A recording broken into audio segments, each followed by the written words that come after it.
Kemarin-kemarin kita selalu membahas dari sisi historisnya. Kita tarik juga resep dari buku-buku yang selama ini menjadi referensi kita. Ada nggak sih di buku resep tertua yang kita punya, ada nggak resep gado-gado? Ini mirip-mirip urap ya sebenarnya. Tapi ini resep tahun 1902 loh ya.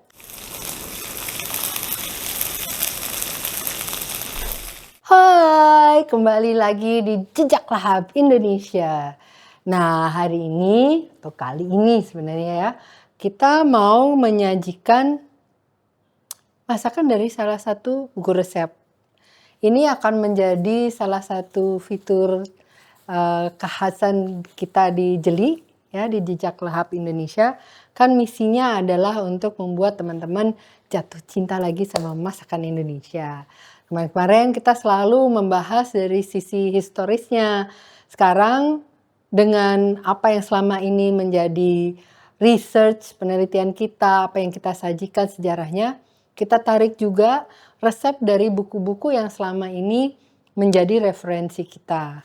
Kali aja teman-teman punya buku masak atau masakan referensi yang mau dilihat di sini di Jejak Lahap Indonesia. Monggo, ingat harus masakan Indonesia ya. Share sama kita, siapa tahu kita punya resepnya yang jadi perbandingan dengan apa yang teman-teman sharing ke kita. Sore ini, karena yang lalu-lalu kita sempat ngebahas pecel, kita sempat ngebahas gado-gado, maka tim Jeli melakukan research untuk resep-resep yang judulnya gado-gado ya. Tapi kan gado-gado itu sebenarnya munculnya di tahun era 30-an baru terkenal atau populernya. So kita secara tim kita coba research gitu. Ada nggak sih di buku resep tertua yang kita punya, ada nggak resep gado-gado? Karena kan sebenarnya referensinya tuh dari peperangan zaman Mataram, kerajaan Mataram dengan Belanda kan, seharusnya kan ada ya. Nah waktu kita research, ya kan salah satu buku andalan kita kan ini nih, ya buku resep nenekku. Ini buku dalam bahasa Belanda kuno, cetakan 1902, di mana di zaman itu udah ada resep-resep. Ada orang yang mencatat resep-resep khas Indonesia ya. Nah di sini aku tuh sempat lihat, ini sorry, aku kasih lihat ya. Di halaman 13 kalau nggak salah itu. Kalau teman-teman lihat di sini ya, aku pegangin nih sangat hati-hati ya karena nih buku udah sangat tua ya. Di sini di halaman 13, resep nomor 29 ada namanya sayur gado-gado atau janganan ya. Ternyata ini bukan gado-gado seperti gado-gado yang kita kenal ya. Tapi merupakan pengertian gado-gado yang artinya dicampur. Kalau dari resep ini ya, ini karena masalah mata aku cetak dan supaya aku nggak buka-buka terus buku ini. Si sayur ini, resep sayur ini menurut aku lebih ke janganan jadinya ya. Jadi ini sayuran, aneka sayuran yang dipotong halus ya, direbus dengan sedikit garam, tiriskan, pisah.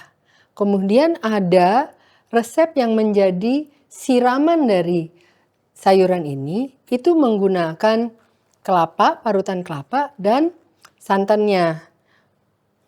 Santannya aku kasih lihat gini aja ya. Kode keras gitu loh. Ya. Nah, aku akan step by step aku kasih lihat ya. Kita awali dulu dengan si kelapa parut yang merupakan taburan di atas sayurnya. Menarik bukan?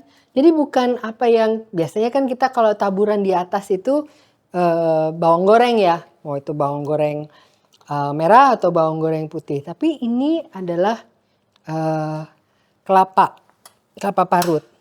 Oke, aku kecilin dulu ya. Karena proses untuk Sebenarnya ya bahasa bahasa masaknya adalah disangrai ya. Tapi ini aku sambil ngeliatin resepnya ya teman-teman. Oke, pertama secara terpisah tumis bawang bombay cincang halus. Ini resep tahun 1902 loh ya. Bawang bombay cincang halus, bawang putih lengkuas hingga kecoklatan. Oke, jadi bawang bombay dan nggak ada patokan nggak ada patokannya ya teman-teman. Jadi ini kita berdasarkan pengalaman aku memasak,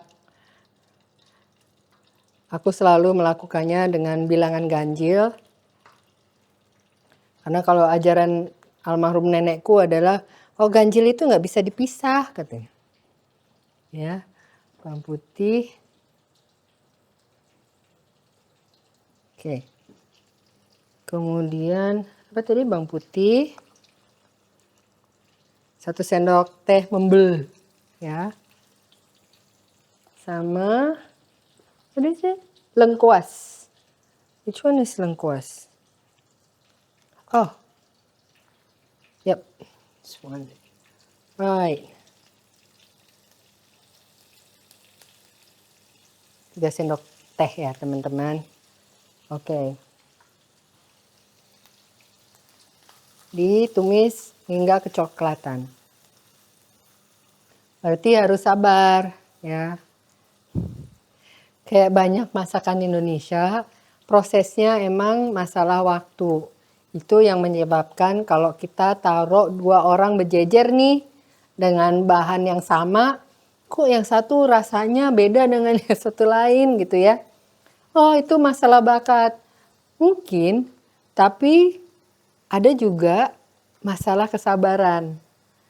Masak itu masalah timing. Kecuali kita bikin baking, maka untuk masak itu adalah masalah timing. Perlu kesabaran untuk menunggu hingga panek gitu kan. Kadang bahkan yang menjadi tes adalah kesabaran kita untuk nggak ngaduk, dibiarin prosesnya supaya dia menjalankan tugasnya untuk membuat bahan-bahan yang ditumis atau digoreng ini coklat. Oke, sabar ya teman-teman. Oke teman-teman, lihat ya si bawang merahnya yang kecil-kecil udah mulai coklat nih. Oke, kita masukin cabenya. Nah kalau di resep lama cabenya juga dicincang halus, jadi menyatu. Tapi aku sangat sadar bahwa tidak semua orang bisa pedas ya. Jadi alangkah baiknya kalau mau ya cabai diiris potong-potong agak besar-besar hingga bisa disampingkan kalau yang nggak bisa pedas. Dan kalau mau lebih nggak pedas lagi, bijinya dikeluarkan ya, dibersihkan. Cabai kalau nggak ada bijinya ya itu cuma masalah warna dan sedikit pedas. Kalau teman-teman nggak ada bawang bombay atau yang ada di rumah tuh sebenarnya bawang merah, sebenarnya bawang bombay bisa juga diganti sama bawang merah. Malah menurut aku masih lebih legit. Tapi kan ini resep noni-noni Belanda ya, jadi dia pakai bawang bombay. Secara real sih kalau pakai bawang bombay lebih mudah untuk dicincang ya. Nah sekarang tadi tuh proses pertama ya. Ini nanti seperti teman-teman lihat pasti bakalan jadi taburannya. Sekarang si bumbunya sendiri. Ini banyak nih. Jadi ditumis ya si parutan kelapa. Nih aku nggak pakai sarung tangan. Bentar. Ntar ada yang protes. Kok nggak pakai sarung tangan? Ya. Padahal kalau di rumah kan masing-masing juga nggak pakai ya. Pakai tangan ya. Oke. Ini si kelapa parut. Kelapanya yang jangan yang kemudaan, jangan yang ketuaan. Yang sedang-sedang aja. Kalau nggak tahu tanya abangnya, "Bang, mau yang sedang aja?" gitu ya. Nah, ditambah dengan ini dikasih, tunggu, tahu tumis secara terpisah. Oke. Tumbar. How much is it? Once. Oke. 1 sendok teh membel ya, teman-teman. Ketumbar. And then setengah sendok teh jinten. Jinten sangat keras, jadi kalau dibilang setengah sendok teh aja. Oke. Kemudian merica 1 sendok teh. 1 sendok teh. This I'm eyeballing this. Right. Kemudian terasi. Kencur dulu. Kencur dan baru terasi. Teman-teman yang nggak suka terasi, mungkin mau skip, boleh. Tapi ini untuk menghormati resep aslinya kita akan masukin. Ya, aku ini dulu. Sangrai. Wanginya. Sedap ya. Aku tuh suka, sebagai anak yang pernah merantau di benua lain, kalau melihat yang namanya bumbu dan rempah Indonesia tuh asli terkagum-kagum. Hanya kalau di luar andalanku cuman butter, ya, butter ya, sama krim. Syukur-syukur ada merica hitam kasar, that's it. Apapun tuh dimasak dengan itu kayaknya jadi-jadi aja deh. Oke, so udah kencur terasi 1 sendok teh. Terasi sekarang kita dimanjakan dengan kondisi dimana terasi yang kita beli di swalayan itu sudah dipanggang dan bahkan sudah halus, jadi nggak harus melalui proses itu. Terasi yang saya kasih di sini udah sempat saya panggang di rumah, udah saya coba haluskan supaya juga rasanya lebih keluar katanya. Kalau nggak afdol. Orang bilangnya, kalau saya bilangnya afdol, kalau teman-teman saya suka bilangnya nggak nendang. Jadi untuk bikin ini nendang, kita campurkan ini. Ini lucu nih resep ya. Si kelapa parutnya kan udah disangrai gini, nanti dibasahin lagi sama santan. But anyway, oke.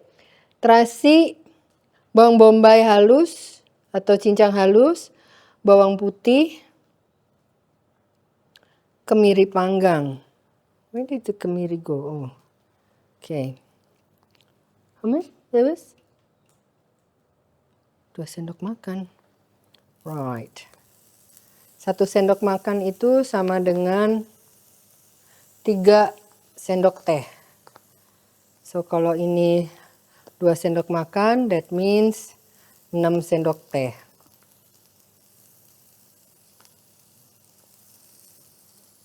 Right. Bawang putih 2 sendok teh. Siapa di sini penggemar bawang putih? Angkat tangan. Right. Kemirinya 5. Wangi banget. I'm eyeballing this karena di sini ini 5 kemiri yang disangrai kemudian dihaluskan.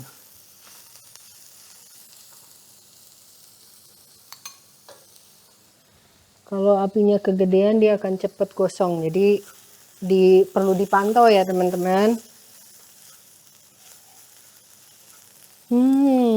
Baunya. Ini mirip-mirip urap ya sebenarnya.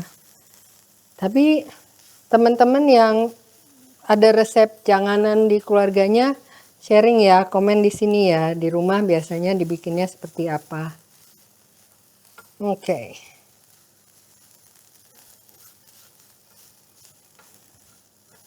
Ini sih pasti legit banget. Duh, kenapa orang belum menciptakan TV yang bisa atau video atau handphone yang bisa ada aromanya ya? That's something, you know. Oke, si rempah-rempah, tumis, kemudian tambahkan santan, sayuran yang sudah dimasak. Right, santannya is santan kental Van separuh kelapa. Separuh kelapa. Oke, kita akan kode keras bagi yang membuat santan ini. Kalau teman-teman masih mau ke pasar, kan udah mau beli si si kelapanya juga kan. Tapi ada kok sekarang tempat belanja online yang apapun ada, bisa dalam jarak 15 menit sampai di rumah, ya kan? Alright, so masukin sayurannya, right? Di sini ada kenikir. Oh, I love kenikir. Ya, saya nggak tahu ada teman-teman yang suka kenikir apa enggak. Ini salah satu sayuran yang kayak si kangkung ini, kalau dimasak terus dia berubah warna. Memang makanan Indonesia tuh ada dua macam. Ada yang bisa dimasak sebelumnya gitu ya, sehari sebelumnya. Ada yang harus segera dimakan. Ini termasuk yang segera karena menyangkut sayur-sayur yang begitu selesai digodok, ditiriskan, harus langsung disajiin. Oke. Menurut aku ini, aku termasuk orang yang kalau masak itu bisa mencium masih perlu garam atau enggak. Yang menjadi penyelamat dewaku ketika bulan puasa. Jadi saya beruntung karena berarti di bulan puasa saya nggak harus mencicipi masakannya untuk tahu ini kurang garam atau enggak. Berhubung dari tadi belum dimasukin garam.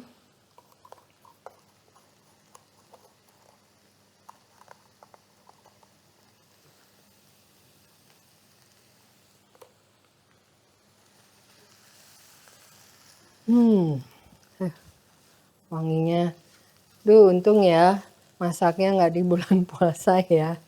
Kebayang kalau bulan puasa gimana.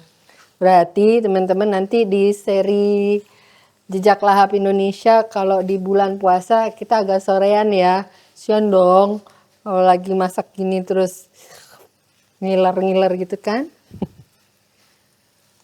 Oke, so si janganan ini kurang lebih sudah jadi.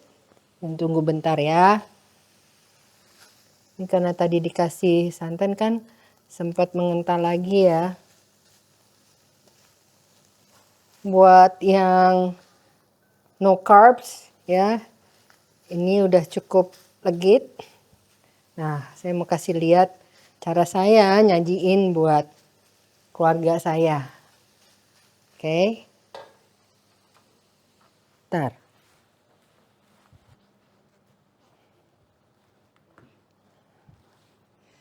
Oke, nasi secukupnya ya, nasi putih.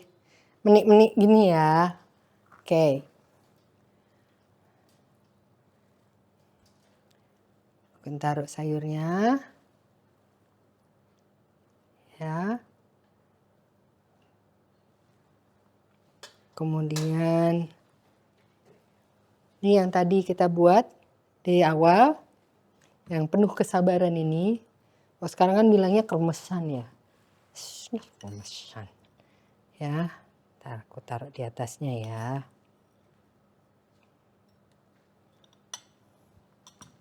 right?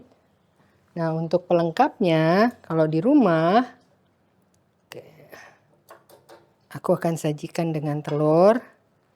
Tergantung teman-teman mau telurnya yang masih runny atau tidak, gitu ya. Masih ada cairannya keluar apa enggak. Sama